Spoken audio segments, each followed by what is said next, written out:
When it comes to chemistry, Dexter and Hannah are more like Walter White, whereas Dexter and Lumen, I guess, are like Badger. Welcome back, guys, to Fog Entertainment, here to review Dexter Season 7, Episode 7. This one is called Chemistry, and Dexter and Hannah, they seem to have it. They have it so much that Dexter is allowing this killer that he's convinced has killed multiple people, he's allowing them off their table, and in fact, he's gone out of his way not to kill somebody, and we haven't really seen that for Dexter before, and I guess it helps that it's a pretty blonde woman that he's attracted to, but we're seeing Dexter literally have a killer in front of him, a woman that shows no remorse, a woman that is pretty much not even denying that she's done it, pretty open to the fact that she may have or may not have done it, and he's not following the code. And it's not like she's following a code that is similar to his code. She's killing innocents. Yeah, in this episode, I think, just confirmed she's a killer. Yeah, it's not like, oh yeah, here, she's killed 10 people, 9 deserved it and 1 was questionable. No, pretty much every single person she has killed. Yeah, 100%. Has been innocent. So we start from the previous episode. They wake up, Hannah puts a knife to Dexter. She asks him, how do you like it? He says, not much. She then asks him, do you take all the girls out and wrap them up in plastic? But Dexter says, I actually don't go out. And then she says that you kill people, which he replies, I only kill bad people. She says, do you think I'm bad then? And he says, you fit the general description. So, I mean, not exactly revealing that he kills killers, but basically telling her that he only kills bad people and that he believes she's bad. They have sex again. He then drops her off at her house, but unfortunately for him, he is seen by the reporter Sal. Sal then basically blackmails Dexter.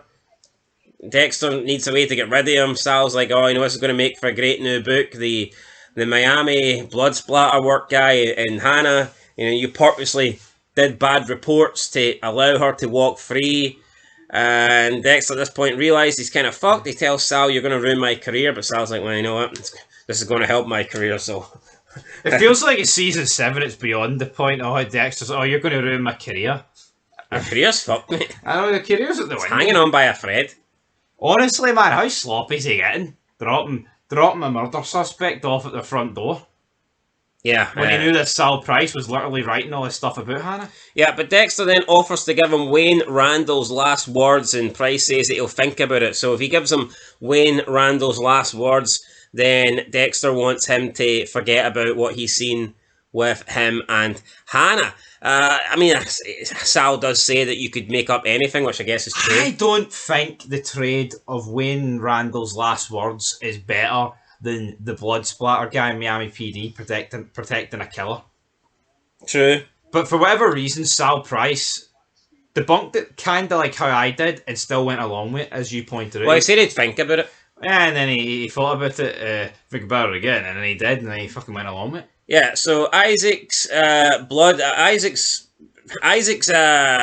attorney, yes, that's the one, attorney. That's the one. Wants to run their own analysis on the blood samples from the bar, but Masuka discovers that it's missing, and at this point he's like, we must have a mole in the department. Quinn kind of rubbishes that idea. It's like, you watch too much TV, but Masuka's adamant that no, that was logged in there. This is not my fault. And yeah, Masuka adamant that him and Dexter did their job. Then when they point out, here we're going to get a log of everyone that went into the evidence room, the evidence locker. Quinn's getting a wee bit sweaty, getting a little bit nervous. He is. They turn up at the bar trying to check out the remains, see if they can get more blood samples, but it's been filled up with sewage. So at this point, the whole bar's contaminated. You can't get any more prints, can't get any more DNA, can't get nothing. So at this point, Isaac is going to walk. Batista takes him outside, questions him about him going into the evidence room. Quinn gets a bit angry because Batista's insinuating that maybe he stole it, and Batista goes, here, I know you've had some questionable moments, but I know you're not a dirty cop, so I just had to ask you. You're no choir boy. Batista won't be fucking But I know happy. You wouldn't sink that low. He won't be happy if he finds out that Quinn did do it. But I guess the reason why Quinn did do it is not really because he is a bit dirty, but he's doing it for Nadia, isn't he? Yeah, then he speaks with Nadia, and he says he can take care of them both. I'm not too sure if he can, to be fair, but he says that he's going to... Don't you have the facilities for that big man? What's he going to do? Take on the Koshka Brotherhood by himself? I mean, they've got leverage on this guy now. Yeah, massive leverage. But then again, I suppose they can't say here, we gave Quinn 10k to cover up the murder. That kind of drops Isaac in it, doesn't it? No, but... It's more like, if you try and take us down, we'll take you with you kind of deal. No, of course. They've got leverage. I feel like the leverage on him's bigger than what he's got on them, because he's got fuck all on them. Yeah, Isaac gets released and he meets up with Jurg and George. There's two cops waiting. They're going to be following Isaac around. Isaac says he's staying here in Miami until he makes the population go down by at least one. And George doesn't seem too happy. He wants Isaac out of there. I think he just wants the business to get back on track, and he's not really interested in this whole war, revenge against Dexter in the Miami department. Just seems to be that Isaac and Victor have complicated things. Yep, the lovers' quarrels definitely complicated things for the Koshka Brotherhood. I wonder if George knew. I don't think they do know. No. Deb then visits Laurie. She is the sister of one of the brother that Hannah Mackay's dead husband. They go to check it, but it wasn't embalmed, so therefore they can't. And just everything pins to Hannah here, just being the killer, really, doesn't it? Because she's a specific request for her to not have it that way. So I tell you what. Oh, but see the whole she's got immunity. It's a load of shite. Basically allowed to flaunt that she's killed people, but here I've got immunity, so it's all right. Nothing gets done. Yeah, Sal then shows up at Hannah's place and he says that he wants an interview or else he's going to reveal the truth about Dexter. Hannah tries to protect Dexter even though she's just kind of met him, but you can clearly see that she likes Dexter in a few episodes, so she agrees to do this interview, and at that point Sal then calls Dexter and he says, right, he'll take him up on his Wayne Randall offer. So Sal's kind of getting a 2-for-1 special here. And he was chewing on his pen. He's taken up Dexter on his offer, but it's only because he's getting an interview with Hannah. Yeah, so he's bit off more than he can chew. And he's bit the end of his pen. So what's that mean for him? Probably not going to be good. Yeah, he's a pen. He also went on a few dates with Deborah and showing her some information. Blah, blah, blah. Brilliant. But when he goes for Dexter's house, man, Jamie's there. They get into it a wee bit. Dexter's obviously laying it on thick. He's like, yeah, there's a certain novel, your bestseller, Unsolved Jogger, that was murdered. Some of your DNA by the name of you, jabroni, could be at the crime scene. Yeah, so Dexter... No wonder he takes bad to it. Dexter previously broke into his house before this scene. Yes, where he took his toothbrush and his dental Got floss. some DNA. And it seems like Dexter... Andy deleted all his shit on Hannah. Seems... Now, I don't know if Sal's got this backed up or what, but it does seem like Dexter is willing to potentially send this guy down for a murder that he didn't commit. Which is... Well, how's Harry no called him out in this, man? I mean, you can't say, well, he didn't kill anybody, so it's alright. I thought this was leading to maybe the reveal that this guy actually here, he killed a woman so he could get like a bestseller book, but it's not even going down that. The guy's innocent. Yeah, but Dexter's just going to try and portray him as a killer, I guess, to threaten him, to leave him alone. Basically saying, here, leave me alone or else you're going to go down for this murder that you didn't do. But then after an argument, Sal falls, hits his head off the coffee table. Dexter tries to resuscitate him, but he's gone, he's done, he's finished, he's beat, he's over. Heart attack, good night. We then get the Miami department, they all come out. Quinn is asking some questions, he's looking a little bit suspicious here. Maybe he's going to go back. 2 seasons ago, the Stan, Liddy and Quinn would have been tag teaming Dexter's arse cheeks right now, and not in the Victor and... Now maybe Quinn's just got more important things to worry about at this moment in time, but he did seem like he wasn't really buying this story. Maybe he thinks Dexter's capable of killing somebody. I don't... Quinn!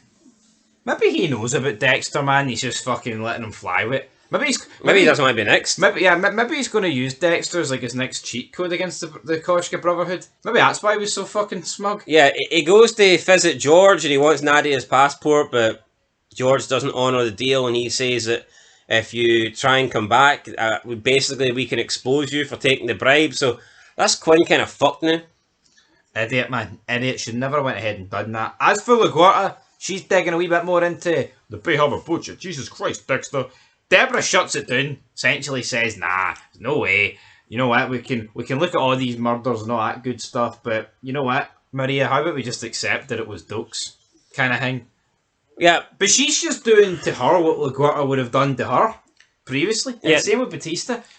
Deborah, yeah, I mean, it's I guess that what goes around comes around. Maybe when Jax once said the gavel corrupts, and maybe positions of power corrupt Yeah, as but well. like Maria's on about here, Deborah, this would be horrific, man. To see if Isaac got out, oh, that high profile blunder for this department, that would be shite. But she's sitting here willing to sacrifice like everything to see if James Stokes wasn't the guy that committed all the kills and was the Bay Harbor Butcher. Imagine the shitstorm that's going to hit the Miami PD if all of these kills that were confirmed back in season 2 in the Bay Harbor Butcher case get reopened because she's like, nah, it wasn't Stokes. But because it suits her personally, she's willing to give it up. I can see that though, because Dokes doesn't deserve to go down as the Bay Harbor Butcher if he's not. He doesn't, and Deborah felt pretty shitty about it. But again, I would like a conversation between Deborah and Dexter about here. What the fuck happened with Dokes? Who killed him? Well, we get it. We don't know. They do an autopsy on Sal, and it turns out that Hannah, when she used the poison, she didn't use enough because it doesn't show up in the records. Dexter pays her a visit. She admits to killing Sal. He's angry, says I was going to take care of it. He's died in my apartment. My living room is now a crime scene. And you know what that means for someone like me. But Hannah apologises, and she says that she thought it was just going to kick in on the road and it would go down as an auto accident.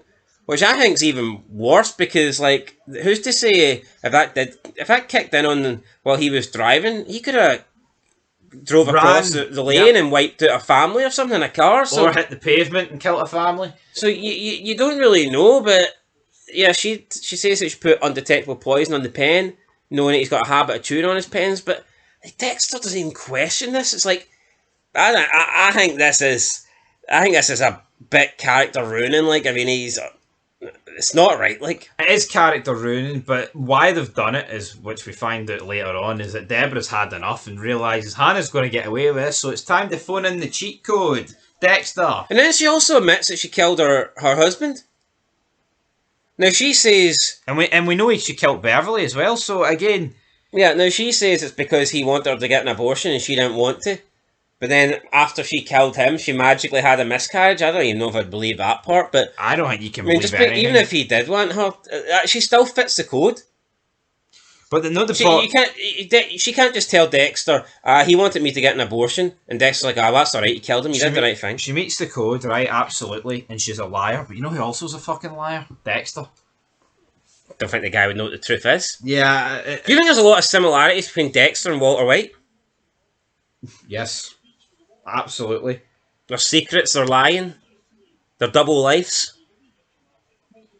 Whose double life? Whose double life's worse? Well, fucking Dexter's like he does. But then, I don't know, it's a tough one. I think at some points, like, Dexter is like, you know what, it's redeemable. But obviously I think they're trying to push this, like, oh, Dexter's willing to do anything for Hannah because then it's going to get, the hard choice comes at the end because Deborah's like laying it on thick, you need to kill her. Yeah. So what's going to happen? Is she going to be like, why are you refusing to kill her? She's bad. Then what's Deborah going to do when she finds out about the relationship? Puts two and two together with Sal Price. Evidence, blood splatter, smaller person killed that woman. Blood, Hannah, good night, shite jobby. Shit's going to hit the fan. Yeah, it could. Honestly, that could probably destroy their relationship once and for all. Quinn gives Angel a $10,000 check to help pay for his restaurant. Quinn says it was inheritance money from his aunt a while ago, but it's actually the Koshka payoff. I mean, I hope this money's not fucking stamped or something and Batista gets accused. I tell you what, man, how shit would that be? This just compounds it even more, though. See if Batista finds out and that his restaurant, imagine it puts him into like crippling debt and it's off a loan that the guys that killed Mike Anderson gave to fucking Quinn to get rid of the evidence over Isaac. He's going to fucking lose the plot. Angel says it's too generous. Quinn says, just give me a few free meals. And Batista says, it's a loan, I'll give you it back. So yeah. Masuka then tells Deb that the reports on Sal, nothing came back. She's upset. She says Hannah's going to get away with murdering again. You got LaGuerta doing some late night research. She's looking at a list of Miami Metro employees that have a boat. And she sees Dexter's name. I think he's only one of the few people that have a boat. As far as I'm aware, Dokes did not have a boat. No, he So, didn't. I mean, and then at home we've got Deborah listening to Sal Price's. See, think of it though as well. Looking back at like season 1 and 2, look, what is like one of the few people that knew about Dokes' obsession with Dexter. It makes fucking a lot of sense that it is Dexter. And you know what? I think once they figured out about the boat, this like being from like a certain dockway back in season 2, I think he should have started like getting a bit more unique with the kills. I mean, I know it's a good place to do it, right? Out in the middle of the sea, they're never really going to be fine, but he needs to cover his tracks, man. And it just proves in the last episode as well with the picture at the wedding. It's like, how many other people has he killed where there's like CCTV or footage or some form of media that's putting him within vicinity of the victim? Absolutely. Then Deborah listens to Sal Price's final interview, gets upset. She calls Dexter, who's sleeping next to Hannah, and then she basically tells her, look, Hannah's going to get away with this. She needs some fucking justice, and the justice is you, Dexter. You know what I'm saying? She deserves it, and I want you to make it right. So do what you do. And Dexter then looks on thinking, fuck. So Deborah is maybe willing to finally come around and potentially accept who Dexter is if he makes this kill. Or this is the one kill that she can accept. So as hard as it's been, the whole ordeal has been, like, I just think this is going to ruin the relationship even more if Dexter turns around and says, nah, I'm not going to kill her. Yeah, but you know what, right? It's not like Deborah's tasking him with killing Rita or something, someone he truly cares. But I'm not saying he doesn't care about Hannah, because he clearly does a wee bit here, even if it is early on, but she meets the code. Multiple times, and it's not... It's like... And also, Dexter, he's a smart fucking guy. This relationship with Hannah McKay can't go anywhere. To me, it can never be made public. Just due to, like, how... It can't be just... This could be the relationship he wanted with Lumen, though. It could be, but this just can't get made public because just due to the fact about all the blood work and the fact that like she's killed people and the department's looking into it. It can never work. He should have killed her in the Santa's workshop last fucking episode. That would have made things easy for him. Well, I mean, there is no proof that she's killed anybody. True. And also, to wrap up the episode, we did have a scene where Dexter basically tells Isaac how he killed Victor, put a bag over his head and crushed his skull with a fire extinguisher. So get it right, fucking ring you bum boy. You're going to regret telling me that. Then he steals a chip and leaves him. I know, a bill. Don't know how much it was for the chip. And he walks off. So yeah, that was good, Isaac. Chip. And that was it. That was the end of the episode. End of the episode. Better than the last one. Give it a 7, but I do think we've hit like the midway mundane part of the season. Yeah, agreed. Any surprise though that it's focused on Hannah more than Isaac and it's kind of dropped off? Yeah, I think we need to see Isaac and the Koshka Brotherhood take centre stage again. I mean, I thought it was alright. I'll give it a 7. I'll give it a 7 as well. Why not? 7 out of 10. But 7 out of 10 out of 10 out of 10. That's it, guys. 7 out of 10. We'll catch you in the next one. Till then, peace.